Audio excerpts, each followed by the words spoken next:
You've got a Wait a minute. I've Got so many bits of paper today, it's driving me crazy. Geez, you're all over the Well, place, Dave. Oh, here we go. I don't just say this. If you're not going to be quote heavy, Yeah. then don't introduce some fantastic concept that needs a big backstory. Otherwise, you'll justify It's it. true. Yeah, totally. Right? Yeah. Because then people are like, Okay. don't get it. How do you say your last name? Ike. Ike. Forget Okay, the C. right.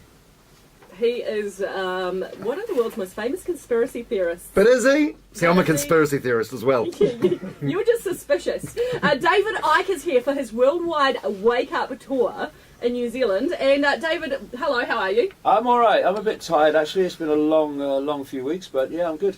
Yeah, first of all, you used to be like a football commentator. Why the hell did you stop doing that for this boring garbage?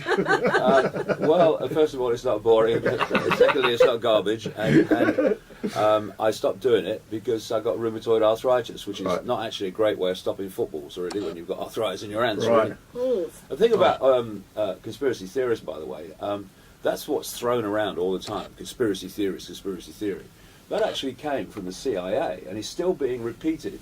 In the 1960s, when people with half a brain cell on active duty were questioning the official story, brackets ludicrous, of the Kennedy assassination, and then connecting it to the assassination of Martin Luther King and Malcolm X and Bobby Kennedy in the same period, the CIA contacted major organizations in America. The documents exist, you can read them, to urge them to use the term conspiracy theorist or conspiracy theory to discredit people who were challenging all that stuff. Undermine like what you have to say. Yeah, because what it is, no, it's a theory. Now, this is the interesting thing about theory. This is a theory. I think this is what's happening. That's a theory. Right. But when you are dealing with hard, connected facts, like the book before the last one, The Perception Deception, it's nearly 1,000 pages. Wow. You're not sitting there pulling it out of the ether, smoking something, saying, oh, I think this is what it is, it's a theory. You're not doing that. It's actually a hard fact. And so, but to say it's a theory, because there's this genetic problem that people have, not least in the media. You can't say conspiracy without theory afterwards. You know, you try and the theory will come out. You won't be able to stop yourself because of the way that it's become the way you talk about people like me. So what's the one thing that you go around telling people about that people may seem as the biggest theory or the most ludicrous, wherever you find? Well, it's not about one. You see, people say about people like me, you see conspiracies everywhere. No, I don't. I see one conspiracy with multiple faces. And that conspiracy is the incessant centralization of power in every area of our lives. And every time you centralize power a bit more, fewer people are dictating to the lives of more. And this has been in my books like for 25 years that this was coming. You've got a situation, they actually give it a name some years ago now, globalization. That's the centralization of power in all areas of our lives. And so if you look at politics, you look at finance, you look at business, you look at corporations, everything is focusing power in fewer and fewer hands. Thus, the few and fewer are controlling everybody else. But if you want an example of a, quote, theory that is actually provable fact, let's look at 9/11. Oh, yeah, was that an inside job? Well, let's kind of have a little sobering kind of reminder, right? Mm-hmm. It's accepted widely by virtually everybody now that the Blair and Bush administrations lied through their teeth about weapons of mass destruction in Iraq to justify the invasion and mass slaughter of the innocent. Let us just remember, the very same people, not the same agencies, the same people who told us about weapons of mass destruction in Iraq when they knew they weren't there, were the same people who gave us the official story of 9/11.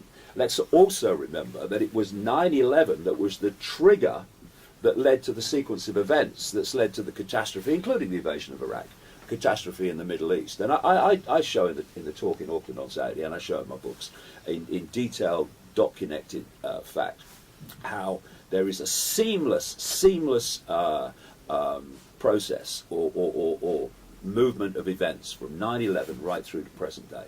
Mohammed Attar, right? He was the lead hijacker. He was an extreme Muslim, right? Well, actually, according to his American girlfriend, and you can see the interview on the internet, he was a cocaine addict. Secondly, he was often blind drunk, and thirdly, his favourite food was pork. Another thing about 9/11: how many people know that at exactly the same time those planes were being, quote, hijacked, that there were a stream of exercises going on, run by the American military and Air Force, mirroring what happened Right. on 9/11, including a scenario they were working towards of a plane being flown into a building in Washington. What's the chances of that happening on the very morning of this 9/11? And I've seen the logs of something called NORAD, which is the organization in America and Canada that's supposed to react to hijackings and threats to North America from the sky. And when the calls came in about the 9/11 hijackings, they were completely scrambled. They were saying, is this real or is this exercise? And a lot of people have pointed out, quite rightly, that there was a complete lack of response to the hijackings in terms of planes scrambled into the sky that there would normally be. Two reasons for that. One, the response was scrambled because is this real or is this exercise? And secondly, a load of the planes that were not where they would normally be that morning because they were out on the exercise. Yeah, but you know how absurd that sounds. You know, like the government would do that to their own people. Or do you think it just went better than what they expected and they didn't expect the towers to go down? You must realise as you're saying these things how absurd that sounds. It's like saying that New Zealand won't be here in 20 years. It sounds absurd if you don't do any research. Right. Absolutely absurd to people that don't do research. That's why they get away with it. If you look at two organisations, for instance, there is an organisation of professional airline pilots that fly wide-body jets who set up this organisation. There's thousands of them, specifically because they wanted to make the point that the official story of how those planes were flown and who flew them was ludicrous. There's another organisation made up of architects and engineers doing exactly the same, saying that this official story of how the buildings come down are being hit by the planes is impossible. So, what you can do is you can sit there like a good little boy and a good little girl, and you can just let mummy, daddy, state tell you what to think. But there's a thing in the world. There are still some left. They're called journalists, and their job is to question authority and see if what authority is telling the public stands up. If it does, fair enough. But it often doesn't. I'm now more worried about this. We're not going to be here in 20 years. What's that? That was something you said a long time ago. You said don't get into anything deep. So obviously. Oh, well, it's too late. You go there. No, but what was the New Zealand thing? 'Cause this is one of the things you're famous for here. You said New Zealand. It's 25 years ago. It's a long backstory, far too long for an interview like this. And we've just talked. We have just talked about something which has transformed the frickin' world, right? Has transformed global society, has justified taking vast amounts of basic freedoms away, introduced fundamental surveillance of the population worldwide, right? I mean, anybody think that might be important? No, it's a joke. No, it's a joke, mate. It's a joke, mate. Have a good laugh. Have a good laugh. Have a good laugh. It's a joke. No, but it's a joke. When you live in New Zealand and you get told your country's not going to be here in 20 years. It's a joke. There you go. There you go. Let's have a good laugh. David, Why do you think thousands of people come to watch my events? Why do you think there's going to be 4,000 people in Romania? Because they're not as intelligent as you are? Is that the reason? No. They just have different beliefs. Oh, God. Okay, no, but what...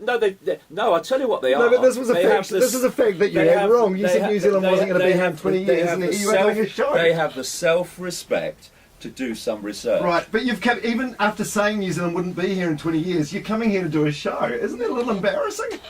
No, well, I mean... It must be a little bit. There's a massive backstory to that, which is far too long. But the bottom line is you were wrong about that.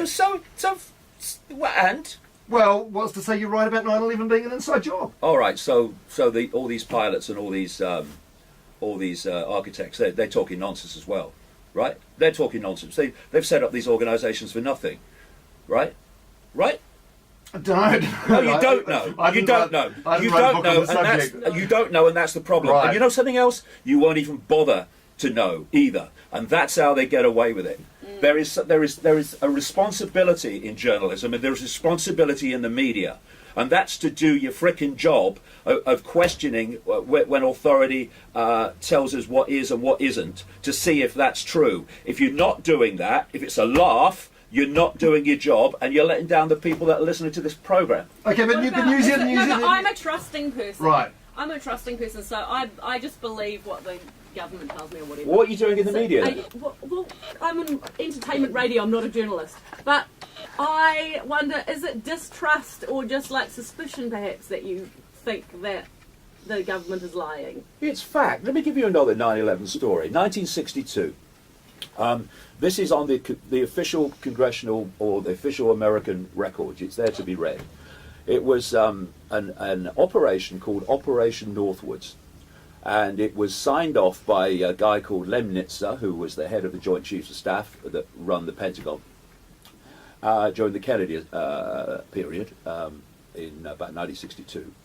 And this is what they planned to do, and it's on the record.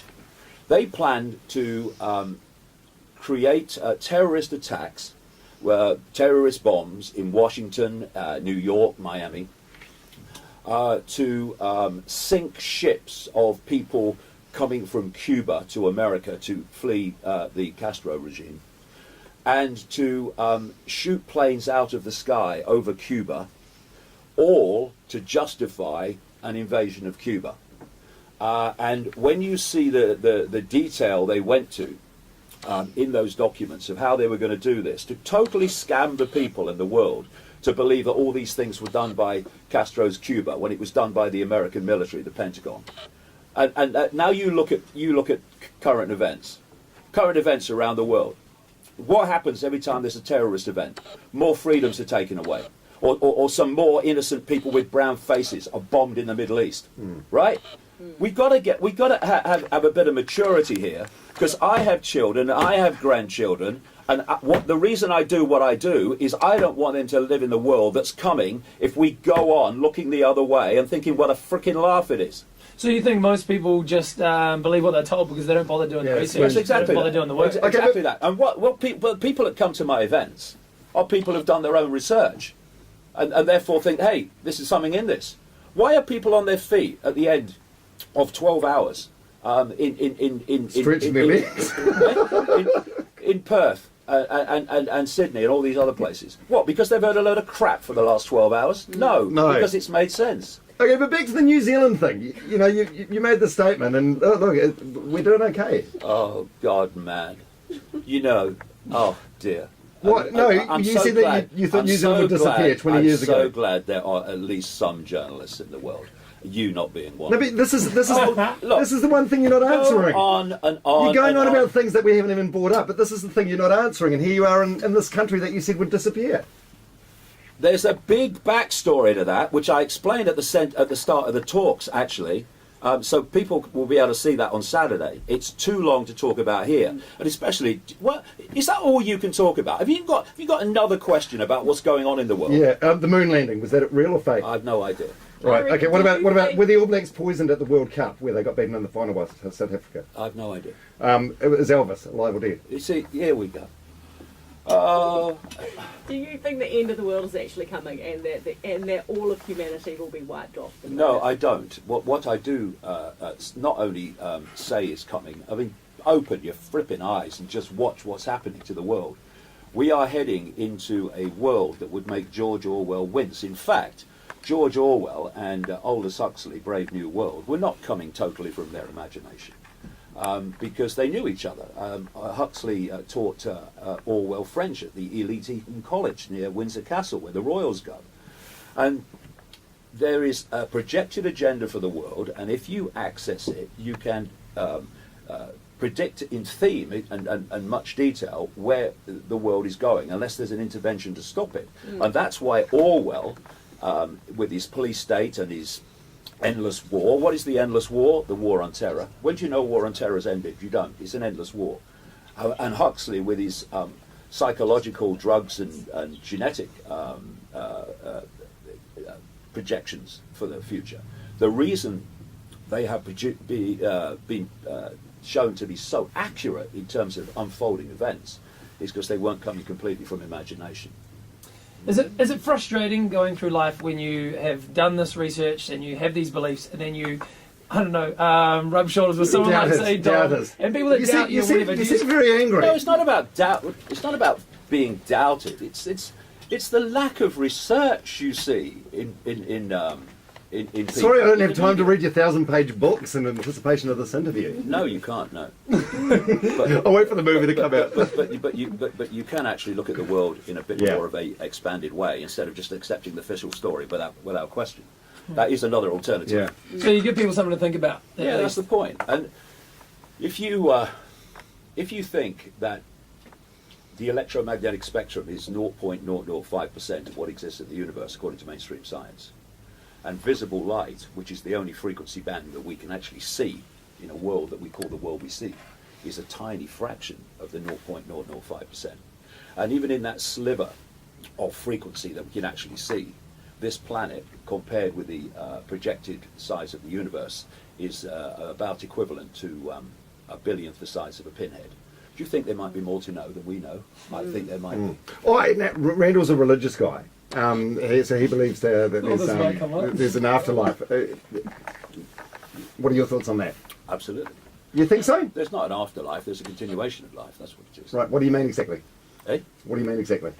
Like, is there what do you mean a continuation of life? Well, we are consciousness, we are a state of being aware, we are awareness. Thus we're awareness now in what we call human. And then when we leave the body, we're aware in another form. This is what happens with near-death experiences when they leave the body and experience a dramatically expanded sense of reality, sense of perception. Because this body is like a biological computer. It focuses our attention in this tiny band of frequency we call visible light, which is so tiny it's laughable. And when you leave the body, you leave that focus of attention. You lose that that you're only experiencing that tiny band of frequency, and so you are experiencing a much more expanded reality. Thus, near-death experiences describe that exact experience when they tell their stories of what happened. But there's no heaven or hell. Well, it depends how you do it. I mean, there's a lot of people in hell on this earth who are living in homeless situations. I mean, I went around Australia. It's a country of 24 million people. The money there is stunning, and it's people sleeping in the streets. Yeah. And to them, that will be a form of hell. Hell is a state of being. It's not a place. So you can have hell on earth and you can have heaven on earth. It depends on your state of being and what's actually happening to you. David Icke's worldwide wake up tour is on this Saturday at the Logan Campbell Centre in Auckland, and you can still buy tickets for that. But what sort of people come to the show? Like, what sort of people do you want to come along and buy tickets and stuff? Well, whoever wants to come. I mean, like, what are What's you? What are freaking funny about that, man? Ignore him. Unbelievable! You are extraordinary. Go and have a good laugh. That was a good answer. No. What I would say is this: That's like an Easter show, maybe. Give your ears a chance for a second. What I would say is when we were in Sydney, the audience was of all racial backgrounds. The youngest was about Jay, 15, and the oldest was 95. And what connects all those people? Something you might think about, mate. An open mind. Yeah. That's what connects them. So people with open minds come. People with closed minds laugh. Well, you've got a huge following, over 1 million fans across Facebook and YouTube. Yeah. And, I was laughing because I thought that was a great answer. Oh, it's like any show, any movie, any concert, whoever wants to come. I mean, you've got a sense of humour to me. Oh, all right, that's great. He definitely Thanks, mate. has. He definitely has. Well, do you have a sense of humour? Dominic! Absolutely, I do. Oh yeah, Dominic. it's just not yours. He's trying to wind you That was a good one. I can I get your sense of humour now. Dave,